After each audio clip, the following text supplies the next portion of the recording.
विद्यार्थी मित्रांनो, आपण BA थर्ड सेम यातलं तिसरं युनिट सुरू करत आहे. भारतातील लोकसंख्येच्या समस्या.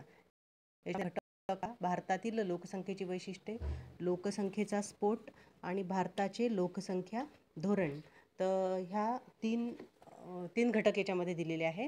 तर 3 घटकापैकी आपल्याला आता पाहायचं आहे भारतीय लोकसंख्येची वैशिष्ट्ये, जे की लोकसंख्या तथ्य, लोकसंख्येचे अध्ययन, ऐतिहासिक आढावा, लोकसंख्या समाजशास्त्रीय अध्ययनाचा विषय. म्हणजे प्रस्तावना आपण या ठिकाणी पाहणार आहोत की लोकसंख्या ही समस्या दिवसेंदिवस कशी वाढत चालली आहे आणि ती कोटीच्या पुढे कोटीमध्ये गेलेली आहे. आणि त्यासाठी म्हणून लोकसंख्या या शब्दावरून समाजातील एकूण लोकांची संख्या असा अर्थ व्यक्त होतो.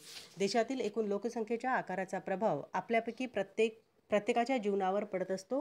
रोजगार मिळवण्याची संधी, सेवानिवृत्त होण्याचे वय, करांच्या स्वरूपात द्यावा लागणारा पैसा यासारख्या प्रत्येक व्यक्तीच्या जीवनाशी संबंधित असणाऱ्या सर्व गोष्टी लोकसंख्येच्या आकारावर अवलंबून असतात. म्हणून लोकसंख्या व सामाजिक संरचना यांचा घनिष्ठ संबंध आहे.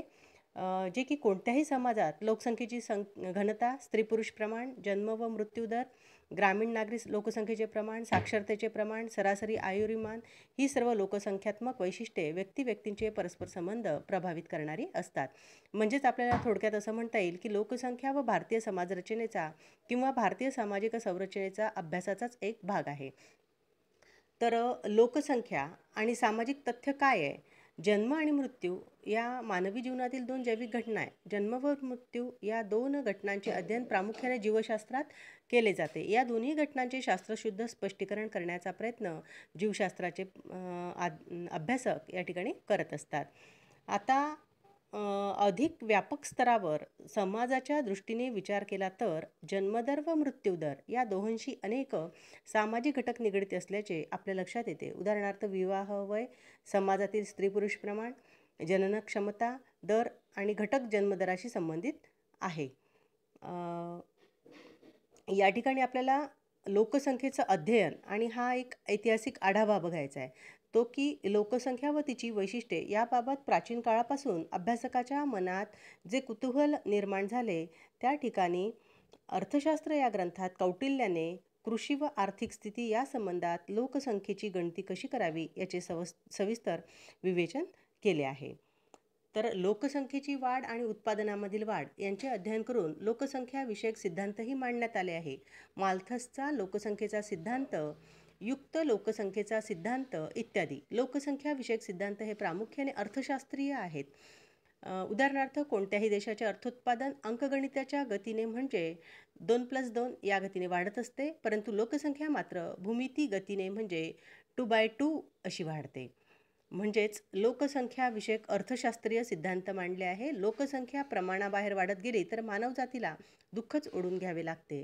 यामध्ये युद्ध, दुष्काळ, साथीचे रोग इत्यादी कारणामुळे लोकसंख्येत नैसर्गिकरित्या घट असली तरीही लोकसंख्या नियमित व नियंत्रित ठेवण्यासाठी मानवी प्रयत्न करणे गरजेचे आहे, असे माल्थसने आपल्या सिद्धांतात प्रतिपादित केले.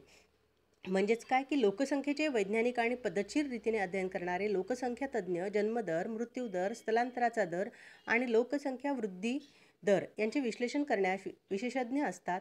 लोकसंख्येचा पद्धतशीर अभ्यास करणाऱ्या विचारवंतांची एक परंपरा भारतातही निर्माण झालेली आहे. K Davis, doctor Shrimati Chandrasekhar, Radhakamal Mukherjee, doctor NS Agarwal इत्यादी लोकसंख्या तज्ज्ञ अभ्यासकांचा उल्लेख या संदर्भामध्ये आपल्याला करता येईल. आता लोकसंख्या आणि समाजशास्त्रीय अध्ययनाचा विषय. तर या ठिकाणी आपल्याला पाहायचं आहे लोकसंख्येचे अध्ययन अर्थशास्त्रासह अनेक सामाजिक शास्त्रांमध्ये केले जाते. अलीकडच्या काळात केवळ लोकसंख्या हाच अध्ययनाचा विषय असणारे लोकसंख्याशास्त्र उदयास आले. तरीही लोकसंख्या हा समाजशास्त्राच्या अध्ययनाचा एक महत्त्वपूर्ण विषय प्रारंभापासून राहिला आहे. लोकसंख्येचे अध्ययन केल्याशिवाय कोणत्याही समाजाचे समाजशास्त्रीय अध्ययन पूर्ण होऊ शकत नाही. म्हणजेच लोकसंख्येचा आकार हा समाजशास्त्रीय अध्ययनाचा प्रारंभ बिंदू आहे. लोकसंख्येचा आकार लहान असू शकतो, तसाच मोठा देखील असू शकतो. म्हणजेच लोकसंख्येचा आकार लहान असला की त्याची व्यक्ती त्याचा व्यक्ती आणि समाज या दोहोंच्याही विकासावर प्रभाव पडतो. कारण लोकसंख्येचा लहान आकार असला की समाज जीवनाच्या सर्व क्षेत्रात विकासासाठी आवश्यक असणाऱ्या मनुष्यबळाचा तुटवडा जाणवू लागतो आणि समाज विकासाला मर्यादा येतात.